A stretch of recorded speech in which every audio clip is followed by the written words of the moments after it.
साथियों, पिछले 2 दिनों से देश के अनेक भागों में लॉकडाउन कर दिया गया।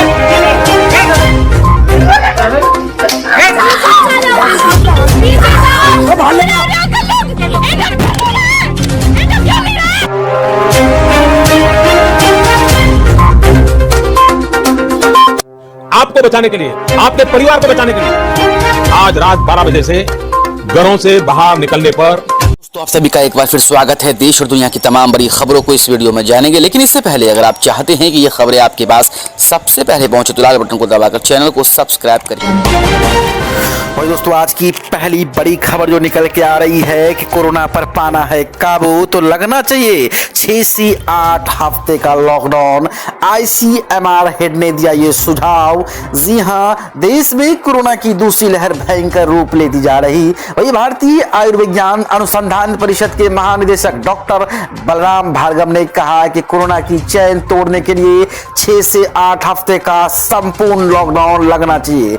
एक न्यूज चैनल के 2 इंटरव्यू में डॉक्टर बलराम भार्गव ने कहा कि उन जिलों में सख्ती से लॉकडाउन पाबंदियां लगनी चाहिए जहां संक्रमित केस की पॉजिटिव रेट 10% से ज्यादा है। वर्तमान में भारत के 718 जिलों में से 3/4 जगहों में कोरोना की संक्रमित 10% से ज्यादा है, जिसमें नई दिल्ली, मुंबई जैसे प्रमुख शहरों के अलावा बेंगलुरु के टेक हब शामिल है। वहीं दोस्तों, अगली और बड़ी खबर निकल के आ रही है कि हो जाए सावधान, कोरोना संक्रमण के साथ पहले 9 दिन काला फंगस तो जान का खतरा हर उम्र के लोगों पर कर सकता है हमला। जी हां दोस्तों, एक और बीमारी सामने आ रही है कि ब्लैक फंगस संक्रमण महाराष्ट्र, गुजरात के कुछ जिलों के बाद मेरठ में भी देखने को मिला। न्यूट्रिमा अस्पताल में 3 ऐसे मरीज भर्ती है जिन्हें ब्लैक फंगस की बीमारी हो गई। बिजनौर का एक और मरीज ब्लैक फंगस की चपेट में आ गया। उसका इलाज भी न्यूट्रिमा अस्पताल में शुरू किया गया था, लेकिन परिजन उसे कहीं और ले गए। फिलहाल यहाँ 2 मरीजों का इलाज चल रहा है। दोनों की हालात गंभीर बनी हुई है। अस्पताल एमडी डॉक्टर संदीप गार्ग ने इसकी पुष्टि की है। दोस्तों, अगली बड़ी खबर जो निकल के आ रही है कि कोरोना की दहशत ये कैसा बुखार है जो ले रहा है लोगों की जान।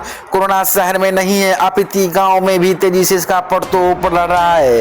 हालांकि जांचें न हो पाने के कारण कोरोना प्रमाणित तो नहीं हो पा रहा, लेकिन क्षेत्र के हर गांव में करीब सप्ताह से लगातार हो रही मौतों से लोग दहशत में है। जवा में ही एक सप्ताह में Satyendra Sharma, Nannu Singh, Manipal, dealer, Hero driver और कई लोगों की मौत हो चुकी है। अक्सर देखा जाए तो लोगों को पहले दिन शुरू में शरीर में तेज हरारत होती है, अगले दिनों से बुखार होता है। टेस्ट कराने पर पैथोलॉजी रिपोर्ट में टाइफाइड शो होता है एवं 3 दिन में ही बुखार से पीड़ित की मौत भी हो जाती है। अगर लोग आरटीपीसी टेस्ट भी नहीं करवा पाते, पीड़ित की मौत हो जाती है। लोगों का मानना है कि वायुमंडल में कोरोना से मिलता जुलता कोई और घातक वायरस तो नहीं आ गया, इसे लेकर लोगों में भय और डर का माहौल है। दोस्तों, अगली बड़ी खबर निकल कर 44 देशों में मिला कोरोना का इंडियन वेरिएंट। WHO ने कहा वायरस का ये स्वरूप खतरनाक।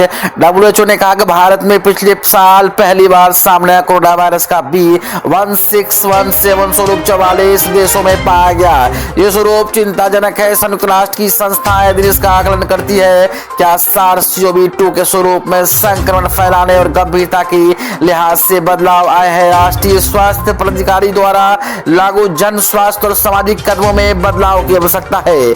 WHO ने मंगलवार को प्रकाशित साप्ताहिक महामारी विज्ञान विज्ञप्ति में B1617 को चिंताजनक स्वरूप बताया। चिंताजनक स्वरूप वो होते हैं जिन्हें वायरस के मूल रूप से कहीं अधिक खतरनाक माना जाता है। दोस्तों, अगली बड़ी खबर जो निकल के आ रही है, भारत में कब खत्म होगी कोरोना की दूसरी लहर, जानिए एक्सपर्ट का जवाब।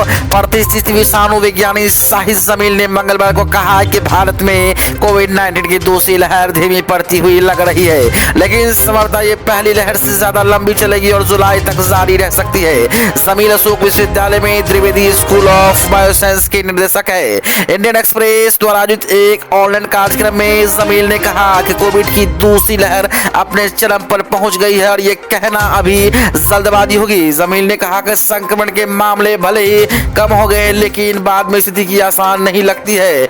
संभवतः ये ज्यादा लंबी चलेगी और जुलाई तक जारी रह सकती है। इसका यह अर्थ ये हुआ कि मामलों में कमी आने के बावजूद हमें रोजाना बड़ी संख्या में संक्रमण से निपटना होगा। वही दोस्तों, अगली बड़ी खबर के बार के लॉकडाउन के बाद इन 10 नियमों का रखे ख्याल। कोरोना वायरस का प्रकोप अभी भी जारी है। देश में जारी दूसरी लहर में कई लोगों की असमय मौत हो गई। दूसरी लहर के दौरान हालात कोरोना की पहली लहर से बहुत ही अधिक बदतर नजर आए। ऑक्सीजन, दवाइयों, बेड की कमी के बीच कई लोगों को इलाज नहीं मिल सका और जिंदगी से हार मान ली। हालांकि कोरोना की पहली लहर खत्म होने के बाद सरकार ने भी धीरे धीरे ढील देना शुरू कर दिया। वही जनता भी बिना मास्क और सोशल डिस्टेंसिंग के घूमने लगी। हालांकि दूसरी लहर में सरकार ने राज्यों में कोरोना की स्थिति को अनुसार लॉकडाउन लगाने के निर्देश दिए, लेकिन बार लॉकडाउन के बाद अभी 10वीं बातों पर जरूर ध्यान रखें। पहला, सरकार द्वारा बार लॉकडाउन लगाया जा रहा है, मतलब कोरोना की रफ्तार कम नहीं हुई है, इसलिए जरूरी तो है तभी बाहर निकले। भीड़ भाड़ वाली जगहों में जाने से परहेज करें। परिवार से सिर्फ एक ही शख्स बाहर निकले। अगला, डबल मास्क लगाकर जाए, सोशल डिस्टेंसिंग का पालन करें और सैनिटाइजर का उपयोग करें। वहीं अगला, किसी से भी गले मिलकर या हाथ मिलाकर नहीं मिले, बल्कि दूर से ही नमस्ते करें। वहीं बाहर से घर में आने के बाद किसी भी चीज को छुए नहीं, बल्कि सबसे पहले साबुन से 30 सेकंड तक हाथ धोएं। वहीं बाहर से आने के बाद जरूर नहाएं और कपड़ों को डिटॉल से धोएं।